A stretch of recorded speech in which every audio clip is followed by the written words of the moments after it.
నమస్తే, welcome to Telugu రాజ్యం. మనతో పాటు సీనియర్ పొలిటికల్ అండ్ మూవీస్ విశ్లేషకులు భరద్వాజ్ గారు ఉన్నారు. సార్తో మాట్లాడదాం. సార్ నమస్తే. నమస్తే అండి. సార్, ముఖ్యంగా థియేటర్స్ ఇష్యూ చాలా విపరీతంగా నడుస్తుంది. దానికి తోడుగా ఎవరు పడితే వాళ్ళు, అంటే ఏ సంస్థలు పడితే ఆ సంస్థలు, ఏ సినిమా పడితే వాళ్ళు వచ్చి టికెట్ రేట్లు పెంచుకోవడానికి వీలు లేదంటూ కూడా ఒక ఫత్వా జారీ చేస్తున్నారు. దీన్ని ఎలా చూడాలి? అసలు ఓవరాల్గా ఈ ఇష్యూకి సంబంధించి చాలా, అంటే ఒక రకంగా చెప్పాలంటే బర్నింగ్ ఇష్యూ అయిపోయింది. ఇది బర్నింగ్ ఇష్యూ అనేది ఎవరికి అవ్వాలో వాళ్ళకి అవ్వట్లేదు, ఎవరికి అవ్వకూడదో వాళ్ళు బర్న్ అవుతున్నారు. Yes sir. అంటే సినిమా థియేటర్లు రెండుగా చీలిపోయినటువంటి ఒక సందర్భం మనకి దాదాపు ఒక 25 ఏళ్ల క్రితం మొదలైంది. 25 years అయిందా సార్? అవును, మల్టీప్లెక్స్లు సింగిల్ స్క్రీన్స్. ఎస్ సార్, అవును. మొదలైన తర్వాత మల్టీప్లెక్స్లు నెమ్మదిగా ఆక్రమించుకోవటం మొదలైంది వాటి షేర్ని. ఈ ఆక్రమించుకునే క్రమంలో థియేటర్ చైన్స్ వచ్చినాయి. ఈ థియేటర్ చైన్స్ చేతుల్లోకి సింగిల్ స్క్రీన్స్ కూడా వెళ్ళిపోవడం మొదలైంది ఒక దశలో. ఈ మొదలైన తర్వాత ఈ లింకుల్లో లేని సింగిల్ స్క్రీన్స్ అన్నీ ఒంటరిగా మిగిలిపోయినాయి. ఇదే క్రమంలో ఇంకొక మార్పు చోటు చేసుకుంది సినిమా పరిశ్రమలో. అదేంటంటే పాన్ ఇండియా, అంటే ఎక్స్పాన్షన్, మార్కెట్ ఎక్స్పాన్షన్ ప్రోగ్రాంలోకి ప్రతి హీరో కూడా ఎంటర్ అయిపోయాడు. ఎంటర్ అయిపోయి పాన్ ఇండియా మార్కెట్ని అట్రాక్ట్ చేసే కథలు, ఆ తరహా సినిమాలు చేయాలనేటువంటి తాపత్రయంలో వాళ్ళు కథల మీద, సినిమాల మీద కసరత్తులు చేసి బడ్జెట్లు పెంచేసుకుని ఒక్కొక్క సినిమాని 1.5 year, 2 years, 3 years, 4 years ఇలా చేసుకుంటూ పెడుతున్నారు సార్. దీంతో ఏమైంది, సింగిల్ స్క్రీన్స్ని ఫీడ్ చేసేటువంటి పెద్ద హీరోల సినిమాల రాకడ తగ్గింది. ఒకప్పుడు ఎలా ఉండేది, ఎన్టీ రామారావు గారు సంవత్సరానికి 12 సినిమాలు చేసేవాడు కనీసం. అంటే నెలకొక సినిమా ఆయనది రిలీజ్ ఉండేది. కృష్ణ గారు 15 నుంచి 17 చేసేవాడు. అవును, కృష్ణ గారి రికార్డు కూడా ఉంది కదా సార్. అదేనండి, 17 సినిమాలు చేసేవాడు ఆయన. అదే అంటున్నాను. 17 సినిమాలు అంటే నెలలో 2 సినిమాలు రిలీజ్ అయ్యాయి యావరేజ్న. అవును. ఇటువంటి కండిషన్లో అతను తర్వాత నాగేశ్వరరావు గారు కనీసం 7 సినిమాలు చేసేవాడు సంవత్సరానికి, హీనపక్షం. ఆ తర్వాత శోభన్ బాబు ఒక 8 సినిమాలు, కృష్ణరాజు ఒక 7-8 సినిమాలు. ఇలా ప్రతి వారం ఒక హీరో సినిమా, ఒక బలమైనటువంటి హీరో, ఫ్యాన్ బేస్ ఉన్నటువంటి హీరో సినిమా ప్రతి వారం 10 రోజులకి ఒకటి వచ్చేసేది మార్కెట్లోకి. ఒక వారం 10 రోజుల్లో రామారావు సినిమా వస్తే ఇంకో వారం 10 రోజుల్లో కృష్ణ సినిమా వచ్చేది. జనానికి పిచ్చి ఎంటర్టైన్మెంట్గా ఉండేదండి. అంటే సినిమా థియేటర్లకి ఖాళీ ఉండేది కాదు మెయిన్. అవును, థియేటర్లు దొరక్క సినిమా రిలీజులు వాయిదాలు వేసుకునేవాళ్ళు. ఆ పరిస్థితి నుంచి ఈ పరిస్థితికి వచ్చాం. ఆ పరిస్థితి నడిచింది. అప్పుడు హీరోలు అందరూ బిజీగా ఉండేవాళ్ళు, 2 షిఫ్ట్లు 3 షిఫ్ట్లు పనిచేసేవాళ్ళు. అవును, నాగేశ్వరరావు గారు వాళ్ళు పనిచేయడంతో ఈ ప్రొడక్షన్ అంతా కూడా థియేటర్లకు రావటం వలన థియేటర్లు కళకళలాడేది. సినిమా టు సినిమా థియేటర్లు ఆడియన్స్ ఫ్రెండ్లీగా ఉండేవి, టిక్కెట్ల రేట్లు రీజనబుల్గా ఉండేవి. టిక్కెట్ రేటు రూపాయి ఉంటే సమోసా రేటు 10 పైసలు ఉండేది. అంతే తప్ప సమోసా రేటు 100 రూపాయలు, టికెట్ రేటు రూపాయి ఉండేది కాదు. ఇప్పుడు పరిస్థితి అదే. ఇప్పుడు మల్టీప్లెక్స్కి వెళ్తే మీకు 112 రూపాయలకి చిన్న సినిమా కాబట్టి కన్సిడరేషన్లో 112 రూపాయలకి టికెట్ ఇస్తామంటున్నారు. 112, 150కి వాళ్ళు టికెట్ ఇచ్చినప్పటికీ లోపలికి వెళ్ళి పాప్కార్న్, ఒక వాటర్ బాటిల్ కొనుక్కుంటే 250 రూపాయలు కనీసం అడుగుతున్నారు. 250 నుంచి 300 రూపాయలు. అదే ఫ్యామిలీతో వెళ్ళి ట్రై తీసుకుంటే 900 దాకా అయిపోతుంది. ఇలా ఇదొక మార్పు మొదలైంది. అక్కడ థియేటర్లో మార్పు వచ్చింది. థియేటర్లు ఏమో ఆడియన్స్ ఫ్రెండ్లీగా ఉండటం మానేసినాయి. అలాగే సింగిల్ స్క్రీన్స్కి ఏమో ఈ పోషణ లేదు. ఈ పోషణ లేకపోవడంతో చిన్న సినిమాలు వస్తున్నాయి. ఈ చిన్న సినిమాలు ఫీడ్ చేస్తాయా లేదా అనేది డౌట్. అంటే థియేటర్ల గొడవ ఏంటి, రెంటల్ బేసిస్లో నడుస్తాయి. లీజ్దారుడు ఉంటాడు, ఆ లీజ్దారుడి కింద థియేటర్లు ఉంటాయి. ఆ లీజ్దారుడికి డబ్బులు ఎక్కడి నుంచి రావాలి, సినిమాల నుంచి రావాలి. ఈ సినిమాల నుంచి వచ్చే డబ్బుల్లో వీళ్ళకి డబ్బులు ఇవ్వాలి అతను. అసలు వచ్చే సినిమాలే పెద్ద హీరోల సినిమాలకు తప్ప జనం రావట్లేదు. జనం రాకపోవడానికి జరుగుతున్న ఇంకొక దారుణం ఏంటంటే ఒక దశలో పైరసీ సీడీలు వచ్చేవి, ఆ సీడీలు వెళ్ళిపోయినాయి. ఇప్పుడు ఆన్లైన్ పైరసీ జరుగుతోంది. సినిమా షో పడినటువంటి ఒక గంటలో మీకు ఇంటర్నెట్ ప్లాట్ఫామ్లో అవైలబుల్గా కంటెంట్ వస్తుంది. అవును. దాంతో థియేటర్లోకి వెళ్ళి చూడదగ్గ సినిమా అని ఎవడన్నా చెబితే అప్పుడు థియేటర్ వైపు కదులుతున్నారు తప్ప, లేదంటే కనుక డౌన్లోడ్ చేసుకుని చూస్తున్నారు. ఈ డౌన్లోడ్ కల్చర్ పెరిగిపోయింది. ఇది డౌన్లోడ్ చేసి వాళ్ళు ఇతరులకు కూడా పంపిస్తున్నారు ఆ లింకుని. ఆ లింక్ పంపిస్తే వాడి ఫ్రెండ్స్ అందరూ కలిసి చూసేస్తున్నారు.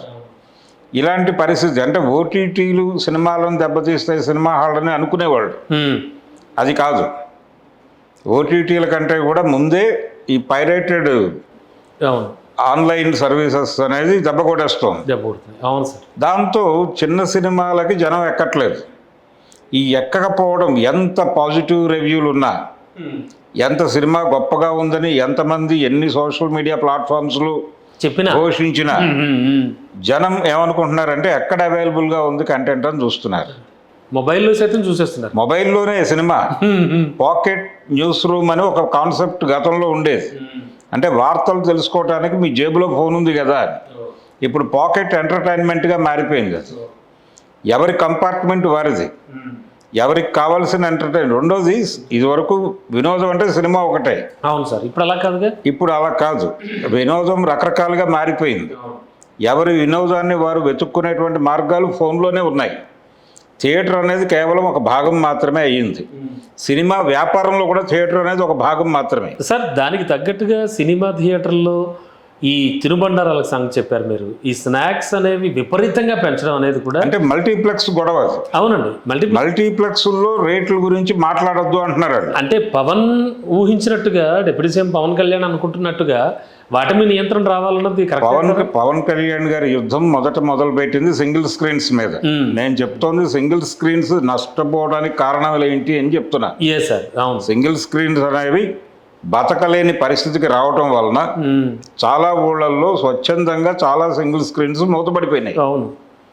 విజయవాడ లాంటి సెంటర్లో, అంటే అమరావతిలో జరుగుతోంది గొడవ కాబట్టి నేను విజయవాడ కేంద్రంగా మాట్లాడుతున్నాను. తప్పకుండా.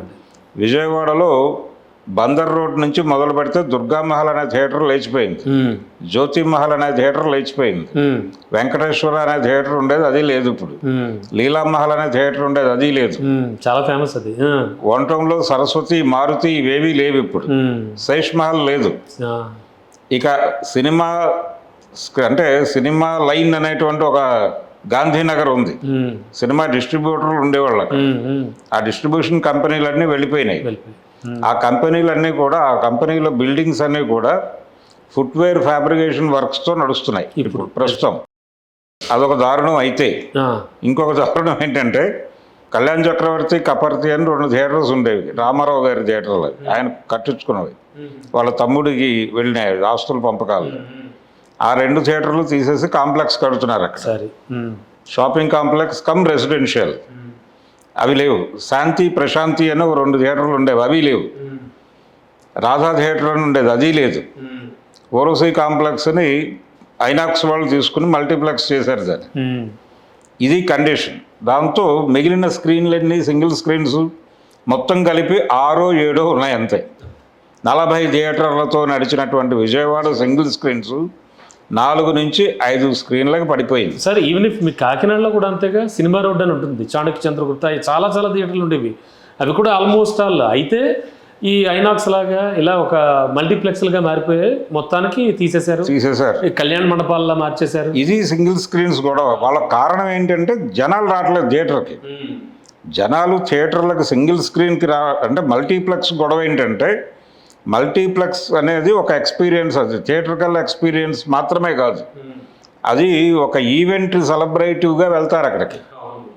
అంటే ఒక సెక్షన్ ఆఫ్ పీపుల్, బాగా ధనము సంపాదించేటువంటి వాళ్ళు సరదాగా అక్కడికి వెళ్ళి సెలబ్రేటివ్ మూడ్లో ఉంటారు. సినిమా అనేది కేవలం ఒక సాకు మాత్రమే, అక్కడ వినోదం కాదు. అక్కడ ఒక తెలుగు సినిమా ఒక షో పడుతుంది, ఇమ్మీడియట్ షో ఇంకో బెంగాలీ సినిమా ఉంటుంది, ఆ తర్వాత ఇంకో మలయాళం సినిమా ఉంటుంది. సో ఈ కాస్మోపాలిటన్ సిటీస్లో ఈ అన్ని భాషల వాళ్ళు కూడా ఆ కాస్ట్యూమ్స్ ఆ అటైర్తో వెళ్తారు వాళ్ళు సెలబ్రేటివ్ మూడ్లో. సో వాళ్ళ గొడవలో అవి నడిచిపోతాయి. మల్టీప్లెక్స్ ఆడియన్స్ వేరు, కేవలం తినడం, తాగడం, షాపింగ్ చేసుకోవడం, సినిమా చూడడం, వచ్చేయడం, అంతవరకే. ఆ సెక్షన్ వేరు, ఇది వేరు. ఇప్పుడు వాళ్ళు ఏమడుగుతున్నారంటే మల్టీప్లెక్స్ వాళ్ళు కేంద్ర ప్రభుత్వాన్ని ఒక ప్రతిపాదన పెట్టారు.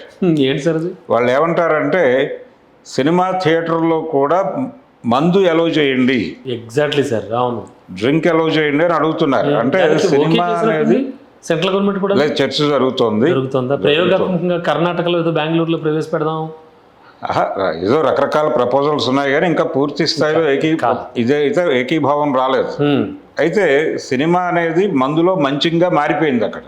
Okay, next level.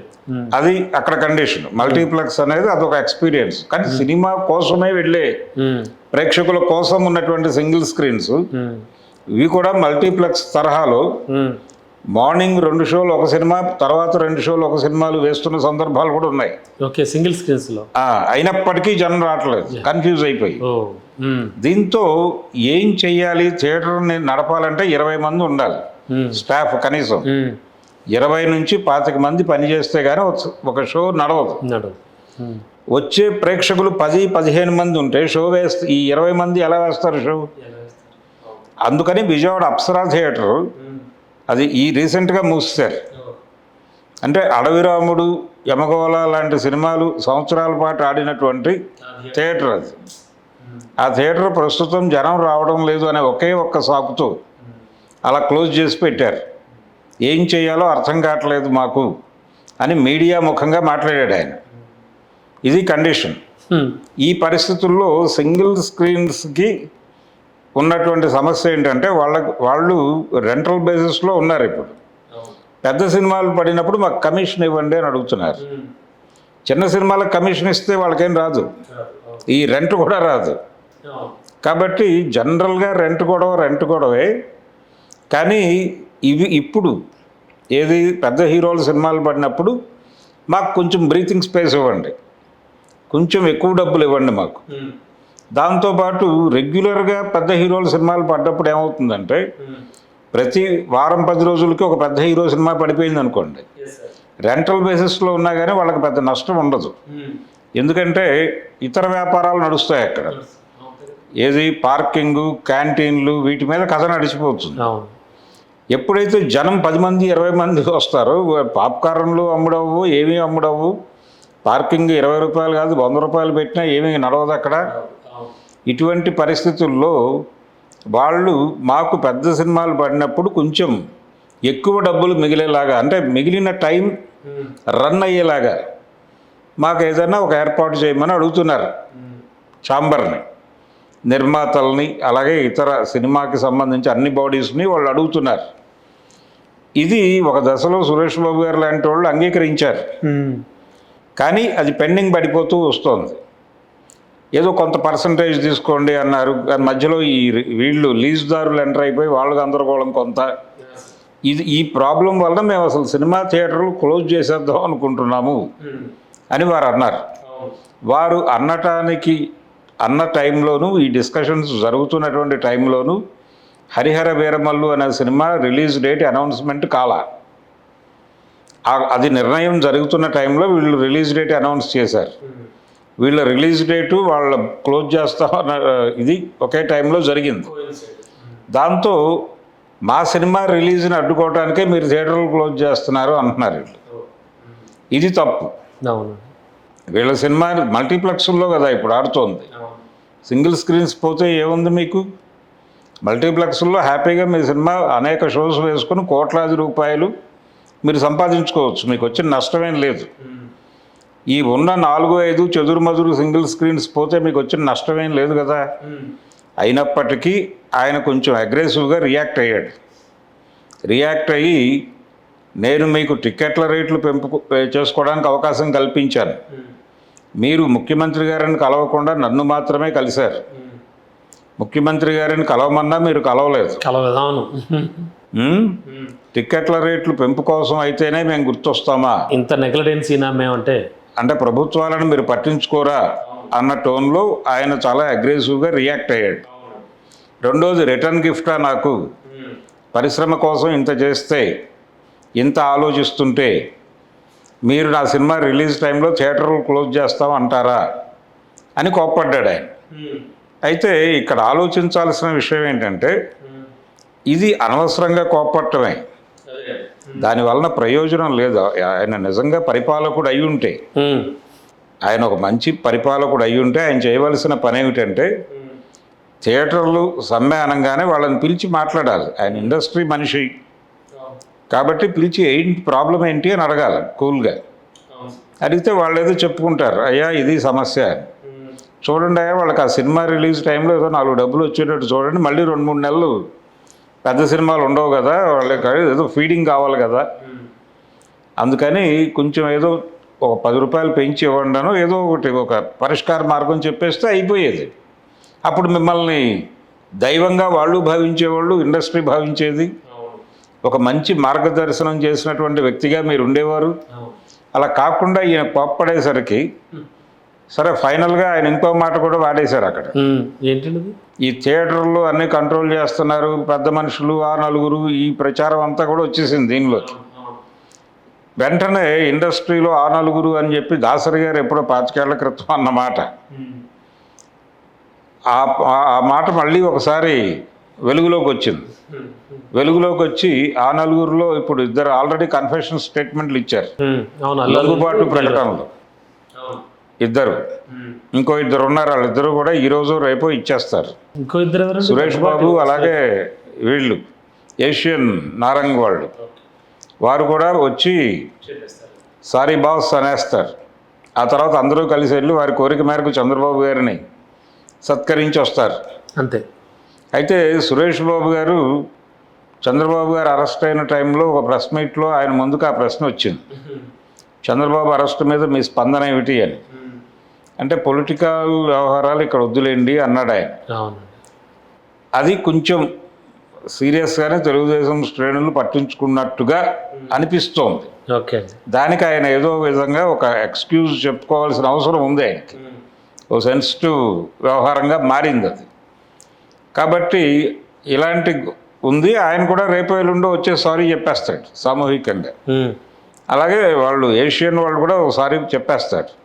అంటే ఆల్రెడీ వాళ్ళతో కలిసి వ్యాపారంలో కొనసాగుతున్న అరవింద్ గారు చెప్పేశారు కాబట్టి ఇంకా మనం రానక్కర్లేదు అనుకుంటే అనుకోవచ్చు. ఈ పరిస్థితి నడుస్తోంది అక్కడ. సో పవన్ కళ్యాణ్కి మేము వీళ్ళందరూ ఇండస్ట్రీ వైపు నుంచి మేమందరం మీతోనే ఉన్నాం, మీ సినిమాని అడ్డుకునే ధైర్యం ఎవరికైనా ఉందా అది ఓపెన్గానే అంటారుగా అని చెప్తున్నారు.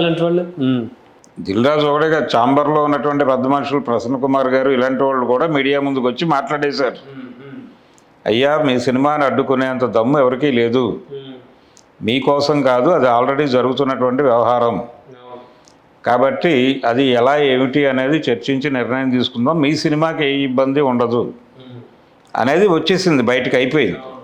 కానీ ఇప్పుడు ప్రధానమైన గొడవ ఏంటంటే సింగిల్ స్క్రీన్స్ ఉంటాయా ఓడుతాయా. సింగిల్ స్క్రీన్స్ బతికే పరిస్థితి అయితే లేదు ఈ ప్రస్తుతం ఉన్నటువంటి స్ట్రక్చర్లో. అందుకని అవి నెమ్మదిగా రియల్ ఎస్టేట్ మార్గాలు వెతుక్కుని వెళ్ళిపోతున్నాయి. వెళ్ళిపోయే వరకు వెళ్ళిపోయేవాడిని ఎవరూ ఏం చేయలేరు, ఉన్నవాడి మీదే దాష్టీకం. ఇలాంటి దాష్టికాలు జరిగితే ఉన్నవాళ్ళు కూడా ఎందుకు వచ్చిన గొడవ అని సర్దుకునే ప్రయత్నం చేస్తారు.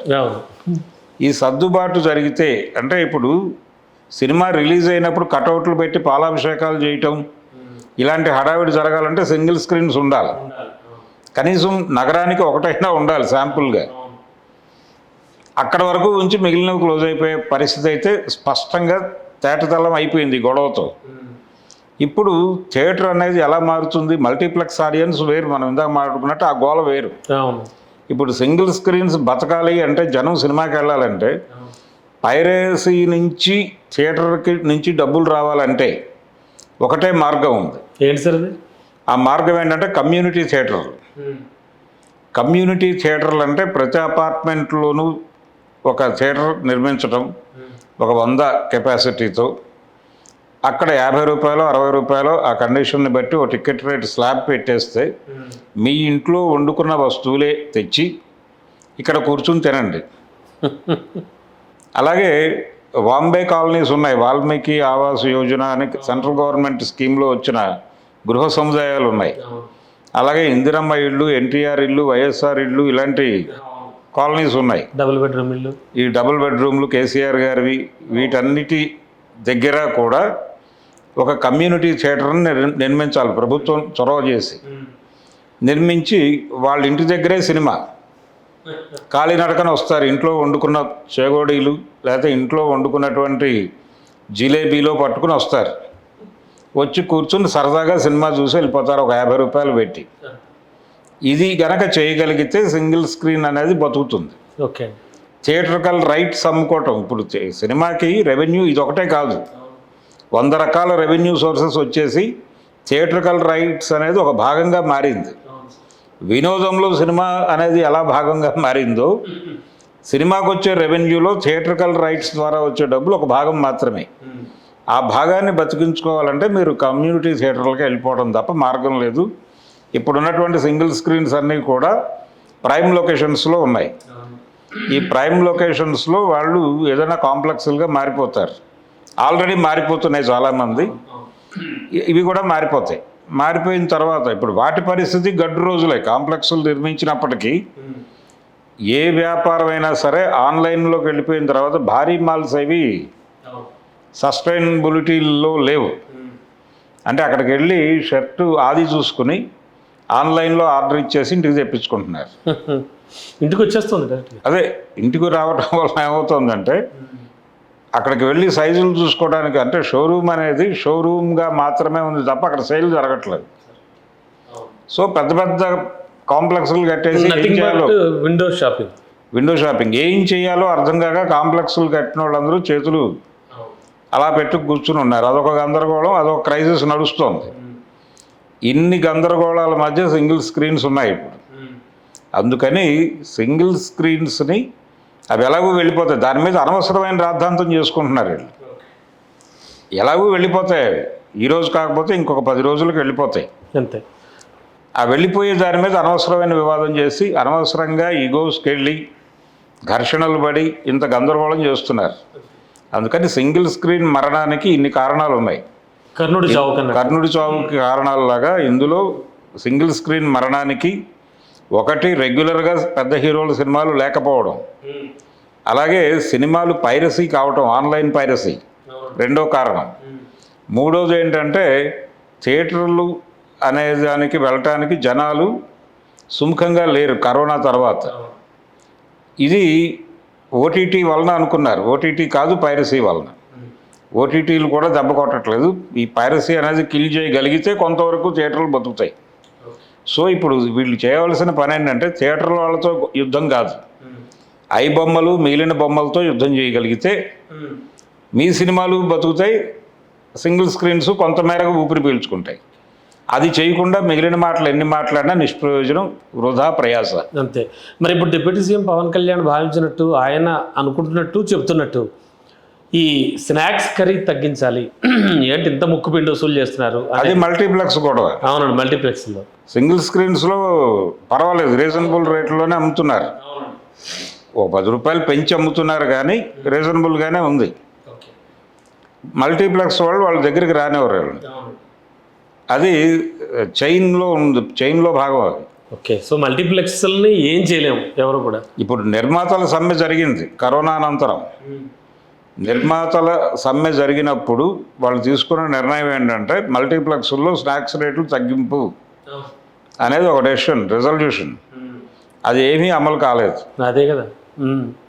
ఎన్ని గవర్నమెంట్లు ఏ నిర్ణయాలు తీసుకున్నా అది మారదు. అంటే ఒకప్పుడు టికెట్ ధరలో 4వ వంతు స్నాక్ ఉండేది, ఇప్పుడు స్నాక్స్ ధరలో 4వ వంతు టికెట్ ఉంది.